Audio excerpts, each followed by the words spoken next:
company, if you can still I make just it once you're going under. did not- Once you're going under, if how far you're under, you're off. Yeah, that's exactly what I just did not want to deal with that anymore. So anyway, so I ended up selling that. Yeah. I don't know if it's just me or not, but if you want to get a case of the giggles, watch a Tom Cruise movie, no sound. What? All these things have to do with fire safety, and then I temped for this other company called Federal Signal, Okay. and you might recognize them. They do a lot of the engines and the trucks Right. and the accoutrement. You're right. I said Well, I I'm want to taking bring it. somebody with me who could build stuff. Take This some. guy said, I was going to say Bob One Vila. who I could make with. this guy said Bruce Springsteen. Right. Right.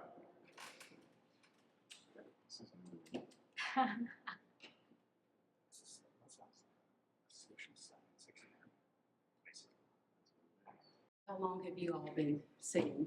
Since 15, 5-15. Oh, more than that. Yeah. Yeah, I got here early. Oh, yeah. And, who would Years ago, I started to notice small changes around me after I got married, after my son was born. I started to observe people's complete preoccupation in their electronic devices, myself included. Constantly, everywhere I turned, every conversation I was in, less and less people were making eye contact with me, or with each other for that matter. My own attention and focus was constantly being steered away from others to whatever bright light popped up on my phone. Phones, in particular, seemed to be taking on more than the role of a transitional object. They were becoming limbs, which, if severed, would result in challenges for everyday life. I also self-observed that because I spent so much time on my phone looking at social media, I was always comparing my life to others and posting about experiences, rather than just being in them. It seemed that nothing was sacred or private anymore. There seemed to be no personal moments that went unrecorded or unposted. Even in my job as a therapist, I continually found it to be distracting during sessions, with people constantly checking their phones, not even allowing for their therapy sessions to be free from electronics. Years ago, I began noticing all the storefronts in the city, the vacant ones looking for occupancy, and the occupied ones wanting money. I kept thinking about running a storefront where people could come in, sit down and do nothing, interacting without distractions of any kind, people coexisting in a space who may not have otherwise done so. My motivation in working on Exist comes from my own fascination in people, how we relate to each other, how we connect as humans, especially given the divisive and at times isolating world we live in. I think deep down I also worry that personal, face-to-face communication will be shortchanged, or seen as unnecessary. That somehow real-life interactions will become obsolete, like a chore, only to be done occasionally in certain settings. To turn this from an idea and thought into a reality, I sought out my friend Lori for guidance, who had years of experience on film sets and art design. What was it like? Oh boy, it's interesting. It's like I'm trying to figure out what the purpose of the whole thing is, and It was very quiet in the beginning. That's why I took it upon myself to really kind of break the ice initially, because we were just staring at each other. Yes, I think after we introduced who he was, and then we sat there, and then we realized, I looked up at, saw 3 cameras and Mike, and I realized, I guess nobody's coming in here, so we're going to just be talking to each other. It was fun. It was fun. It was intriguing. It was very curious, and it was very comfortable. I think we all wanted to talk about ourselves very much, and we're not entirely keen on listening to what each other had to say. I think we all wanted to dominate the conversation, and maybe we all hindered each other a little bit in that way. within an hour, we all became like real close with each other.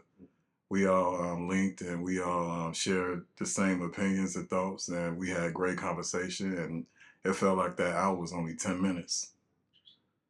When the last gentleman came in, he didn't really get too much opportunity to talk. And I mean, different personalities. Some people like to talk more than others, but that's how it is when you're in a group of people. Mm-hmm. I mean, we couldn't figure out what to do. What was happening? Yeah, but I mean, it didn't seem logical to sit there silently. The idea was simple. Select strangers different from each other, take away any distractions, have them sit in an empty space, and see what they create. Initially, I wanted to pull people off the street at random, not considering the additional work it would take to screen people and factor in their possible unreliability. There would be no real commitment for someone off the street, no reason to agree to it. I eventually take Lori's suggestion of a casting agency to select real people. They would pay each person for their involvement. It would outsource the legwork, but still allow us to decide on the participants. The selection process started in mid-June, 2 weeks before the shoot. We reviewed interview videos from 71 people, and from that selected 20. All they were told was that they were being put in an art exhibit, and that they would be recorded. Nothing else.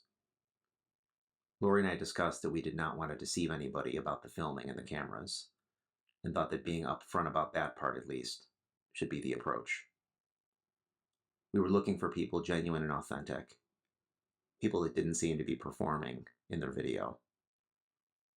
We wanted a diverse reflection of the world, in age, race and ethnicity, gender, personality type, and life perspective. Overall, the people selected were interesting, unique, likable, the way people in the world are, in the best sense.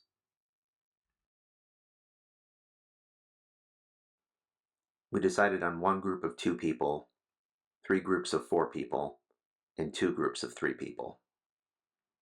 Lori and I planned on being stationed down the hall from filming to check people in and out, taking people's items and technology away from them, putting the items in lockboxes. Got a degree in psychology. So what do you, there's, Soul is dying, soul is dying, soul is dying. We're sold. Hmm? We're sold. I know, because there's like, it's hard to be creative. Yeah. And so, and I've written. Like historic house plaque or something? Yeah, historic house plaque, but for renovating it, you know, like we gutted out, like we took out half of it, added another part of the basement. That was my room for a while. But His neck, he do it 4 straight times. And he was scary, but he ended up dying because it was harder. Wow. That's just like if you sitting there drinking Red Bulls or something, man. You're gonna kill yourself. It was like, man, just take one, man. You'll feel it. I said, Did you get the escape through O'Connor? Yeah. I did too. I think we all did. Are you with a picture? Who are you with? B&B. Oh, okay. I have a lot of friends with that. A lot of people are with him. Yeah. I couldn't make it yesterday. I wanted to go up to Page. What don't I do? So currently I am a home care provider for my mom, part-time. And then when I'm not doing that, I'm an actor. I do a lot of corporate and training industrial. It was nice. I mean, we were just having conversations. In fact, we were talking about that in the hall, just how when you remove the telephone, you know, or the television, just like, because everyone's just like stuck on these phones, and people can just really get a chance just to talk to each other and just, you know, engage. And so it was very pleasant, actually. The only thing that shows people that I'm still alive is Snapchat, and I'm barely on Snapchat. And I always thought using social media I would somehow connect to people. But now that I'm like older and just on my life experience, I feel like now it's really disconnecting people like in so many ways. There's long periods of lack of stimulation. I have had experiences with that have typically involved me not being in control of my life. Makes sense. There are natural storytellers, there are natural listeners too. And I feel sometimes when one is telling a story, one stops talking to people and one starts talking at people. And I just noticed differences in that. And there's, I think in a good conversation, in any good conversation, there's a lot of good give and take when one listens and one provides their feedback. And I just Feeling bad. You know, when we were out to dinner, and this is what I do at my son's. We go out to dinner like the other day at Red Lobster. So we use our phone before the food comes. But when the food comes, the phone goes away, and afterwards we talk. I know that's backwards because people say, but I'm so busy, I got to check my stuff too. So we put the phones away during dinner. After dinner, we have. If even on like the grassroots small level, if an invitation went out for just people to just come, we turn off the cell phone. We don't have to put it in a box. Just, cut it off, for a couple of hours. You want to have food involved. Just, just connect. Just, you can have a topic of discussion, and just get to know people. And I think if you can do that, if people can connect and really find out we are, I know it sounds very kumbaya, but we have more in common than we do in the divide. Able to sit here today, or come here today and express, be who we are and don't have to worry about the world. You get what I'm saying? The world is null and void. You know what I'm saying? Like, even if we used to have our phones right now, we wouldn't be focused on our phones because it's enough people up in here. Our communication, our frequency is one. Right. So which means if you say something or he say something, we all paying attention. Right. When I handed you my phone, we locked it up. I kind of figured it was something like that, and just in the back of my mind. And I felt I got lucky because the guy I sat down with had a life story that I found very interesting. He was talking, but I found it interesting that he was in California, he was in Florida, he was here, and just bouncing around. And I thought, what would it be like to be that person? And I had to. Well, maybe they just wanted to see what would come up if people were put together. The Pride Parade came up, and she said something about gay, and it's like, hopefully this will be pleasant. Hopefully I'll be able to keep my mouth shut. So, and it was just, one little thing, and then it was gone. So, okay, good. So, stress is just putting us together versus having those. Right. And that says something about today, where all we got to do is put the phones down, and hopefully make the place a better world. Think about the word art. I mean, it's a real big expression. Art can come and mean totally, anything, honestly, because I mean, everything we do and live by is art. So I mean, shoot, even we are art, So maybe in the end, it's not about ridding ourselves of our tech-invested lives, but instead picking up our heads to look around at the possibilities of connection in the world.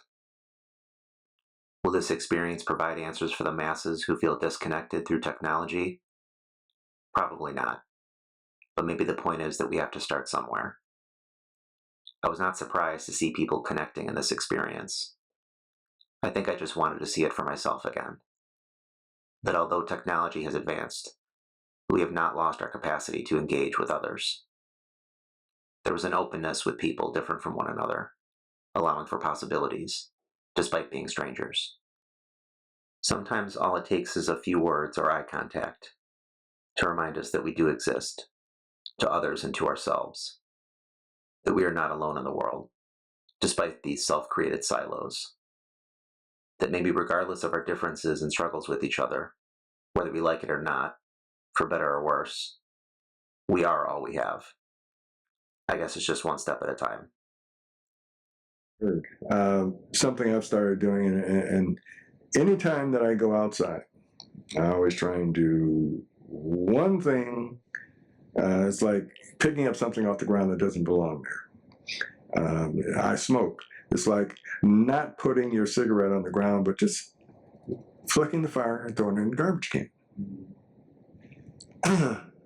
One little thing a day. That's all I try to do. Now, if I can spread that kind of gospel and have everybody doing just one thing, it'll make a difference.